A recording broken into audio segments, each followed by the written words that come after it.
자, 이런 곳에서 일을 해보신 경험 자체가 어디를 가도 적응하실 수 있고 어디에서도 기여할 수 있는 사람으로 성장할 수 있는 아주 좋은 백그라운드가 되어줄 겁니다. 네, 반갑습니다. 오늘은 여러분의 사연을 함께 읽어보고 여러분께 도움을 드리는 고민살롱 시간입니다. 오늘 사연을 보내주신 우리 형편분의 고민은요, 해외에서 현재 근무하시는 분인데 해외의 기업으로 갈지 국내의 기업으로 돌아와서 일을 해야 될지에 대한 고민이에요. 사실 이 고민이 단순히 해외에 계신 분들만의 고민이라고 저는 보지 않아서 오늘 고민살롱의 사연을 선택했습니다. 내가 기업을 선택할 때 그리고 나의 커리어를 선택하는 경로에 있어서 어떤 기준으로 선택을 해야 될지에 대한 기준을 드리고 싶어서 오늘 이 사연을 선택했으니까 끝까지 내용 참고하시면 좋겠습니다. 오늘 형편분의 사연은요, 네임밸류와 성과, 그런데 굉장히 어려운 근무 환경을 선택할지 아니면 조금 익숙하고 안정적인 곳을 선택할지 이런 것에 대한 내용이에요. 물론 이분에게는 그것이 해외의 기업 또는 국내의 기업 이렇게 표현이 될 수도 있겠지만 여러분의 입장에서 어떤 기준으로 선택할지를 오늘 영상을 통해 참고하시면 좋겠습니다. 자, 그러면 우리 형편분의 사연을 읽어보도록 할게요.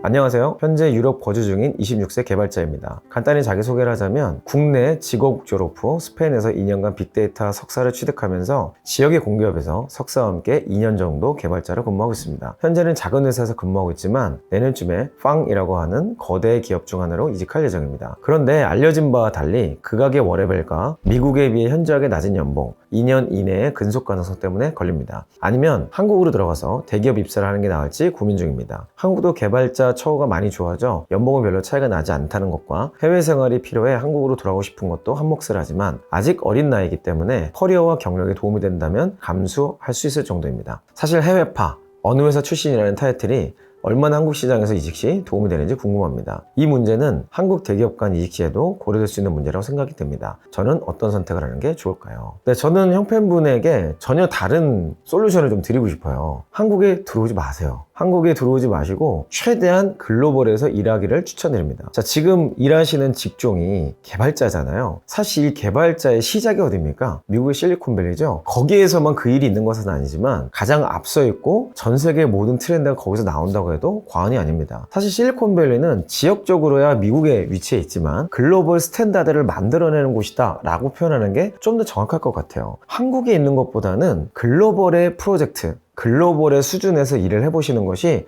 훨씬 더 좋습니다. 만약에 우리 형편분의 나이대나 연차가 자녀도 키워야 되고 건강을 관리해야 되는 이런 조금 나이가 있는 상황이라면 조금 다르게 제가 조언을 해드렸을지도 모르겠어요. 하지만 26세라는 나이, 그리고 이제 사회생활을 시작하는 시점에 지금 외국계 대기업으로 이직할 수 있는 기회가 열린 것이라면 당연히 그곳에서 일을 하는 게 맞다고 봅니다. 사실 2년 정도의 근속기간이라는 것이 아마 계약직 형태로 일을 하는 것 때문에 그럴 것 같아요. 하지만 외국계의 많은 기업들이 당연히 그런 형태를 취하고 있고 그것 자체가 일반화된 경우가 많기 때문에 너무 그것을 한국식 개념으로 해석하지 않으셨으면 좋겠습니다. 사실 우리나라도요, 외국계처럼 점점 변해가고 있어요. 결국에는 글로벌의 스탠다드가 국내로 들어올 수밖에 없다는 점을 이해하시고 할 수 있다면 글로벌, 현재 그 직무와 산업에서 가장 앞서 있는 영역에서 일을 해보기 추천드립니다. 지금 우리 형편분의 사례는 대기업의 사례니까 배부른 소리다 이럴 수 있는데 스타트업에 근무하시거나 또는 중소 중견기업에 근무를 하시더라도 이것은 동일하게 적용이 됩니다. 글로벌 환경에서 노출되고 일할 수 있는 환경이라면 꼭 외국계여서가 아니라 우리나라 국내 기업에서도 수출을 전문으로 한다든지 글로벌 환경에서 경쟁할 수 있는 곳이라면 그런 곳에서 일해보길 추천드려요. 제가 글로벌을 강조하는 이유가 몇 가지 있는데 첫 번째는 지속적인 성장 가능성 때문에 그렇습니다. 아무리 우리 회사가 잘 나갔고 성장성이 있다 하더라도 한국 경제 전체가 흔들려 버리면 당연히 영향을 받을 수밖에 없어요. 우리보다 앞서 이런 어려움을 겪었던 나라를 일본이라고 하죠. 잃어버린 30년, 잃어버린 20년, 사람마다 규정하는 바는 다르지만 굉장히 오랜 시간 동안 경기 침체를 겪고 있는 게 사실이고 그 과정에서 청년 일자리 문제라든지 고령화 문제라든지 우리보다 앞서서 더 큰 어려움들을 겪어봤죠. 자, 근데 그 과정에서 많은 기업들이 어려움을 겪었지만 그런 과정에서도 성장하는 기업이 분명히 있었어요. 저는 자전거에 관심이 많아서 자전거 브랜드가 여러 가지가 있지만 그 중에서도 자전거 브랜드가 아닌 자전거의 하나의 부품 브랜드인 시마노라는 기업이 있습니다. 사실 이 기업은요, 이 일본의 잃어버린 20년이니 30년이니와 전혀 상관없이 성장할 수 있었어요.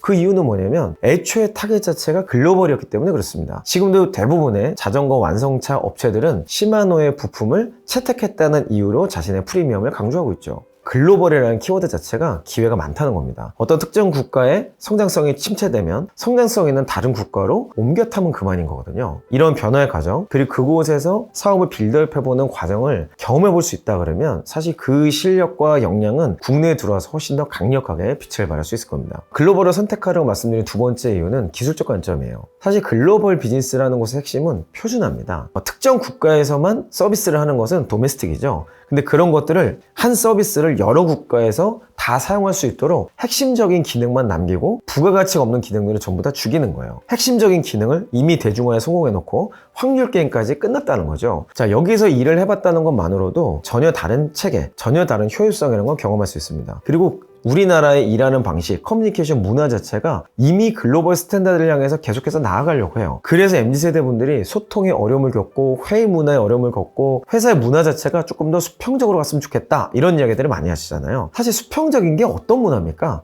글로벌 스탠다드예요. 조금 더 나은 의견, 조금 더 나은 전략을 채택하기 위해서 토론 문화를 가지고 서로 의견을 가감없이 솔직하게 얘기하는 과정에서 가장 좋은 내용들을 도출하기 위한 의사소통 방식이라고 할 수 있죠. 그래서 보통은 미국에서 통하는 건 한국에서도 통하게 돼 있습니다. 그 나라에 적용하는 과정에서 커스터마이징을 잘못하거나 일부 신경을 못 써서 제대로 정착을 못하는 경우가 물론 있긴 하지만 그럼에도 불구하고 항상 문화가 소비보다 앞섭니다. 선진국의 문화, 선진국의 일하는 방식이 결국에는 후발주자들에게 전수되어 가는 거예요. 그런 맥락에서 글로벌에서 일을 해봤다는 것 자체가 국내에 와서도 새로운 차원의 커리어가 시작될 수 있습니다. 자, 그러면 국내에서 일을 하시는 분들 입장에서는 나는 글로벌이 아닌데? 이렇게 생각해야 될까요? 그렇지 않죠. 기업을 선택할 때 기술적으로 앞서 있는 곳, 문화적으로 앞서 있는 곳에서 일을 해보는 것이 무조건 유익합니다. 그래서 저는 앞서서 형편분에게 조언을 드렸던 내용을 바탕으로 이 영상을 보고 계신 모든 분들께 커리어 선택 기준을 이렇게 말씀드리고 싶어요. 첫 번째는 무조건 성장성이 있는 곳, 성장의 기회가 있는 곳을 선택하라고 말씀드리고 싶습니다. 물론 보상이 압도적으로 차이가 나거나 복지 여건 또는 집과의 거리, 나머지 환경들이 압도적인 차이가 있다면 그 선택을 하시는 것도 나쁘지 않겠죠. 근데 비슷하거나 큰 차이가 없다면 당연히 성장 가능성이 높은 곳을 선택하시는 게 좋습니다. 두 번째로 시장 규모라는 것은 굉장히 중요합니다. 하지만 그것보다 더 중요한 것은 그 안에서 어떤 경쟁력을 갖추고 있는가요? 그 경쟁력을 갖출 수 있는 것이 기술력입니다. 차별화된 기술력을 갖추고 있고 그 기술력을 바탕으로 경쟁력을 갖추어 나가고 있는 기업에서 커리어를 시작하세요. 자, 그래서 세 번째로는 기술과 문화적으로 앞선 곳에서 커리어를 시작하라는 겁니다. 기술과 문화는 굉장히 비슷한 요소예요. 동전의 양면 같은 거죠. 기술이라는 것이 테크 기업에서는 기술이 맞지만 테크가 아닌 곳에서는 일하는 방식이나 시스템 그리고 상품이나 서비스를 개발하는 과정 자체가 기술력이 될 수 있습니다. 자, 이런 곳에서 일을 해보신 경험 자체가 어디를 가도 적응하실 수 있고 어디에서도 기여할 수 있는 사람으로 성장할 수 있는 아주 좋은 백그라운드가 되어줄 겁니다. 자, 물론 보상이나 복지나 거리 같은 이런 부가적 요소들이 압도적으로 좋은 환경이라면 그것을 선택하는 것도 방법이 될 수 있습니다. 근데 비슷하거나 큰 차이가 없는 곳이라면 저는 앞선 세 가지의 기준으로 커리어를 선택하라고 말씀드리고 싶어요. 그게 심지어 스타트업이거나 중소기업이라도 말이죠. 자, 워라벨은 실력을 갖추면 따라오게 되어 있습니다. 내가 갖춰야 될 것들이 갖추어지지 않았는데 이런 것들을 먼저 선택하게 되면 5년 뒤, 10년 뒤에 여러분의 커리어에 있어서 큰 어려움을 겪으실 수도 있어요. 그래서 저는 많은 분들이 듣고 싶어하는 이야기는 아닐지 모르겠지만 여러분의 성장을 위해서 이런 것들을 포기할 수 있어야 된다라고 말씀을 드리고 싶네요. 자, 모든 것에는 때가 있는 법입니다. 지금 사회 초년생 분들이라면 성장을 위한 선택을 과감하게 결단해 보시길 추천드릴게요. 저는 앞으로도 여러분의 완성도 있는 커리어를 위해서 계속해서 함께 하도록 하겠습니다. 여러분 화이팅 하세요. 이상 이영호였습니다.